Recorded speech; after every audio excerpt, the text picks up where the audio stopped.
বলেছেন, আমি তোমাকে বলে রাখি, তুমি শুনে রাখো। এখন যেরকম একটা মানুষের এই কথা বলতে ভয় লাগে যে আমি 1971-এ পাকিস্তান ভাঙুক এটা চাই নাই, এখন যারা ক্ষমতায় আছে আওয়ামী লীগ, তাদের জন্য এমন দিন আসবে যে আমি আওয়ামী লীগ করি এই কথাটা রাজপথে এসে বলতে পারবেন।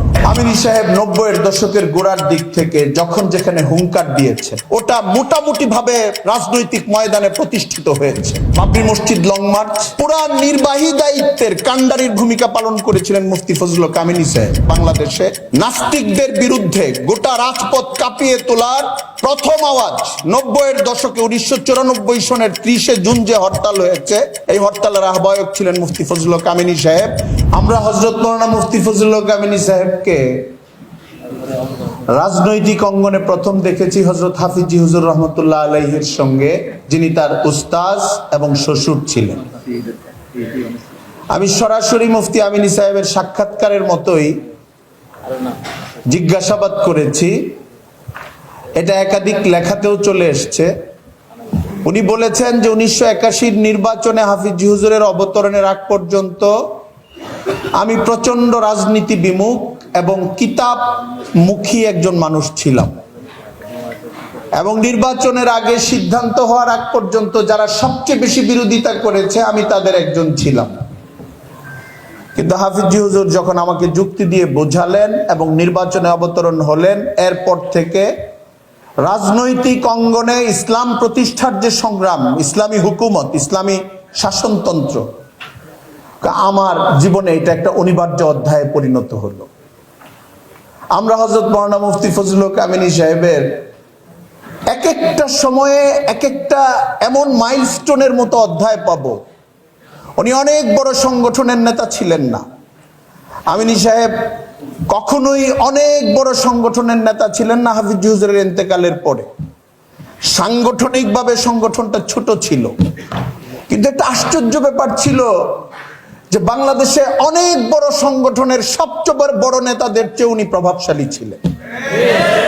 আমিনী সাহেব 90-এর দশকের গোড়ার দিক থেকে যখন যেখানে হুঙ্কার দিয়েছে, আমার মনে পড়ে, আমি সচেতন তখন, আমার বয়স জন্ম 71-এ, 90-এর অনেক আগে থেকে আমাদের পত্রপত্রিকা পাঠ, রাজনীতি বিশ্লেষণের চোখ খুলে গিয়েছে। আমার এটা মনে আছে 1991-এর পর থেকে বিএনপির প্রথম আমল, যখন নাস্তিক মুরতাদ বিরোধী আন্দোলন শুরু হয়, আমিনী সাহেবের প্রথম দিককার বিবৃতিগুলো, কথাগুলো আমাদের মহলে একটু হাস্যরসের সৃষ্টি করত। কেউ কেউ বলতো উনি এটা করে ফেলবেন। প্রথমে এটা একটা বিদ্রুপের বিষয় মনে হতো কারো কারো কাছে, কারণ ওনার কথাগুলো ছিল অনেক উঁচু ভলিউমে, অনেক বড় আকারে উনি কথাগুলো বলতেন। আমি দেখেছি 1 মাস পরে সেই হরতাল সফল হয়েছে, আন্দোলন ঘোষণা করার 1 মাস পরে সারা বাংলাদেশ স্তব্ধ হয়েছে। শাসকদের যে হুঙ্কার উনি দিয়েছিলেন, ওই হুঙ্কার বাস্তবায়িত হয়েছে, পত্রপত্রিকায় বড় করে হেডলাইন হয়েছে, এবং বাংলাদেশে উনি যেই আওয়াজটাকে উঁচু করে তুলে ধরতে চেয়েছিলেন, ওটা মোটামুটি ভাবে রাজনৈতিক ময়দানে প্রতিষ্ঠিত হয়েছে। এটা 1992, 93, 94 সন থেকে নিয়ে ওনার ইন্তেকাল পর্যন্ত আপনি এক একটা জায়গায় এই জিনিসগুলো পাবেন। বাবরি মসজিদ লং মার্চ, আমরা চোখের সামনেই ছিলাম, যুবক ছিলাম, দাওরা ফারিক ছিলাম। শাইখুল হাদিস আজিজুল হক সাহেব রহমতুল্লাহি আলাইহি, কিংবদন্তুল্য ব্যক্তিত্ব, উস্তাদ শাগরিদ। লং মার্চের প্রধান ব্যক্তি ছিলেন শাইখুল হাদিস সাহেব, কিন্তু প্রধান সংগঠক কমিটিটার নাম ছিল আহ্বায়ক সদস্য সচিব, কারণ এটা একটা অস্থায়ী কমিটি, এখানে সভাপতি সেক্রেটারি না, কিন্তু আমরা জানি সদস্য সচিব মানে সেক্রেটারি। পুরা নির্বাহী দায়িত্বের কান্ডারির ভূমিকা পালন করেছিলেন মুফতি ফজলুল হক আমিনী সাহেব। এবং তসলিমা নাসরিন বিরোধী, মুরতাদ বিরোধী তখন যে আন্দোলন হয়েছিল, আমরা আজকে শাহবাগের কথা বলি, কিন্তু আমার তো মনে পড়ে যে স্বাধীনতার পরে 71-এর পরে বাংলাদেশে নাস্তিকদের বিরুদ্ধে গোটা রাজপথ কাঁপিয়ে তোলার প্রথম আওয়াজ 90-এর দশকে 1994 সনের 30 জুন যে হরতাল হয়েছে, এই হরতালের আহ্বায়ক ছিলেন মুফতি ফজলুল হক আমিনী সাহেব। ওটাই ছিল ভিত্তি, বাংলাদেশে নাস্তিকদেরকে বিচারের মুখোমুখি করা এবং তাদেরকে জবাবদিহিতার মধ্যে আনার চেষ্টা করা। আমি শেষ করে দেব আমার কথা। যখন 2001 সনে বিচারপতি গোলাম রব্বানী আর নাজমুনারা সুলতানা রায় দিল সর্বপ্রকার ফতোয়া নিষিদ্ধ, অবৈধ। আমিনী সাহেব 4 দলীয় জোটের একজন নেতা, তখন 4 দলীয় জোট বিরোধী দলে, বিএনপি একরকম রাজনীতি করে, এর সঙ্গে অন্যান্য রাজনৈতিক দল আছে। এটা একদম ধর্মীয় একটা ইস্যু, এটার পলিটিক্যাল খুব একটা মানে সংস্পর্শ ছিল না এই ইস্যুটার সঙ্গে। আমিনী সাহেব রাজনৈতিক 4 দলীয় জোটের একজন শীর্ষ নেতা হওয়ার পরেও হঠাৎ করে হুঙ্কার দিলেন, এই 2 বিচারপতি মুরতাদ এবং ইসলামী শাস্তি অনুযায়ী এদের শাস্তি হচ্ছে মৃত্যুদণ্ড, এবং এটা আইনি মাধ্যমে এই মৃত্যুদণ্ড বাস্তবায়ন করার দাবি জানাচ্ছি আমি। তখন তারা অলরেডি রানিং বিচারপতি।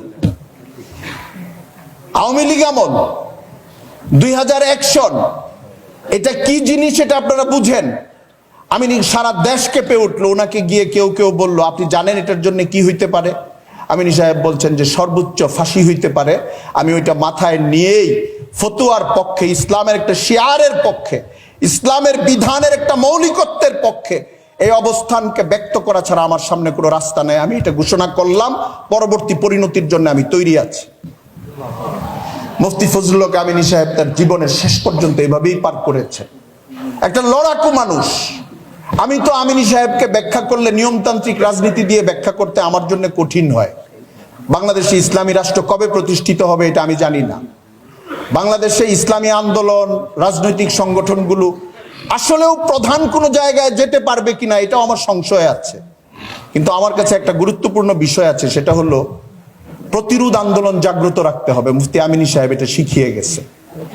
পাশ্চাত্যের যে আগ্রাসন এবং ইসলাম বিরোধীদের যে একটা আগ্রাসন, এটা প্রত্যেকটা মুসলিম দেশে এখন আছে, দিন দিন বাড়ছে। 1/11-এর পরে এটা অনেক বেড়েছে, এখন আরো বাড়ছে। প্রতিটা মুসলিম দেশে একটা দ্বন্দ্বের পরিস্থিতি আছে, ইসলামিয়াত এবং গায়রে ইসলামিয়াত, মাগরিবিয়াতের। আলেমদের, ইসলামী সংগঠনগুলোর কখনোই যদি ক্ষমতায় যাওয়া না হয় বাংলাদেশে, সব সময়ই প্রতিরোধ যুদ্ধ চালাতে হবে। এটা মুফতি আমিনী সাহেব শিখিয়ে গেছে। আমাদের উপরে চাপ আসবে, কিন্তু আমাদের এগিয়ে যেতে থাকতে হবে, চাপটাকে প্রতিরোধ করতে হবে। হয়তো নির্বাচনী আসন কম আসতে পারে, হয়তো প্রধানমন্ত্রী মন্ত্রী হওয়ার সুযোগ নাও হইতে পারে, হয়তো প্রধান বিরোধী দল হওয়ার সুযোগ নাও হইতে পারে। ভারতের মতো একটা আগ্রাসী দেশের পাশে থেকে এখানকার আলেমরা, এখানকার ইসলামী শক্তিগুলো যদি সব সময় একটা প্রতিরোধ মুখর অবস্থানে থাকে, যে তোমরা 2 কদম আগালে আমরা 3 কদম আগাবো, তোমরা 3 কদম আগালে আমরা 10 কদম আগাবো, এরকম একটা অবস্থানের মধ্যে থাকা, এটা মুফতি ফজলুল হক আমিনী সাহেবের একটা পাঠ, ওনার রাজনৈতিক জীবনের এটা একটা মৌলিক দর্শন। আমি যতটা না সাংগঠনিকভাবে উনি ইসলামী রাজনীতির একজন বিশাল ব্যক্তিত্ব ছিলেন, তার চেয়ে আমার কাছে মনে হয় ইসলামী রাজনৈতিক অঙ্গনে ইসলামের পক্ষ হয়ে সবচেয়ে বড় শক্তিশালী প্রতিরোধ যোদ্ধা ছিলেন তিনি। এটা বলাই আমার কাছে সবচেয়ে যুক্তিযুক্ত মনে হয়। আমিনী সাহেব একদিন ব্যক্তিগত আলাপচারিতায় বলেছেন, আমি ছোট ছোট প্রশ্ন করতাম গৃহবন্দিত্বের সময়, গিয়ে গিয়ে প্রশ্ন করতাম। একদিন আমি জিজ্ঞেস করেছি, হুজুর দেশের যে অবস্থা, এটা কি পরিবর্তন হবে না? ইন্তেকালের 6-7 মাস আগের কথা হবে। উনি বলেছেন, আমি তোমাকে বলে রাখি, তুমি শুনে রাখো। এখন যেরকম একটা মানুষের এই কথা বলতে ভয় লাগে যে আমি 1971-এ পাকিস্তান ভাঙুক এটা চাই নাই, এই কথাটা বলা যে আমি মুক্তিযুদ্ধের পক্ষের মানুষ না, এটা বলা যেরকম একটা আতঙ্কের জিনিস, এখন যারা ক্ষমতায় আছে আওয়ামী লীগ, তাদের জন্য এমন দিন আসবে যে আমি আওয়ামী লীগ করি এই কথাটা রাজপথে সে বলতে পারবে না। আমার কাছে এটা একটা অলীক কথা মনে হয়েছে। কেন মনে হয়েছে? এরশাদ আমল থেকে আমি আওয়ামী লীগের রাজনীতি দেখে এসেছি। ওরা বিরোধী দলে থাকলেও পাওয়ার নিয়ে থাকে। আমি দেখেছি এই দৃশ্যগুলো। বিএনপি ক্ষমতায়, এমনকি 4 দলীয় জোটের 2001 থেকে 2006-7 পর্যন্ত তাদের দাপট, প্রভাব, রাজপথের হুঙ্কার, ভাবসাব কোনো কিছুর আমি কমতি দেখি নাই। আমার কাছে এটা বাংলাদেশের রাজনীতিতে একটা মানে অলীক কথা মনে হয়েছে যে হুজুর এটা কি বললেন। কিন্তু হুজুর তো বলেছেন, ইন্তেকাল করেছেন। আমি বাংলাদেশে ওই দিনটা দেখেছি। এখন আমরা দেখছি একজন লোক এসে যে বলবে আমি আওয়ামী লীগ করি, এখন এটা তার জন্য আতঙ্কের জিনিস এবং মুখ লুকানোর জিনিস। আল্লাহ তাআলা হযরত মাওলানা মুফতি ফজলুল হক আমিনী সাহেবকে জান্নাতের উঁচু মাকাম দান করুন। আমাদের দেশের প্রতিটা ইসলামী দলকে, প্রতিটা ইসলামী মানুষকে, প্রত্যেক আলেমকে, আমিনী সাহেবের অনুসারীদেরকে, আগামী প্রজন্মকে ভারতীয় আগ্রাসন, ইসলাম বিরোধী যত রকমের আধিপত্যবাদ, ইসলাম বিরোধী যত রকমের ষড়যন্ত্র, তার বিরুদ্ধে একটা মহান লক্ষ্য নিয়ে শক্তিশালী প্রতিরোধ যোদ্ধা হিসাবে তৈরি হওয়ার এবং এগিয়ে যাওয়ার তৌফিক দান করুন।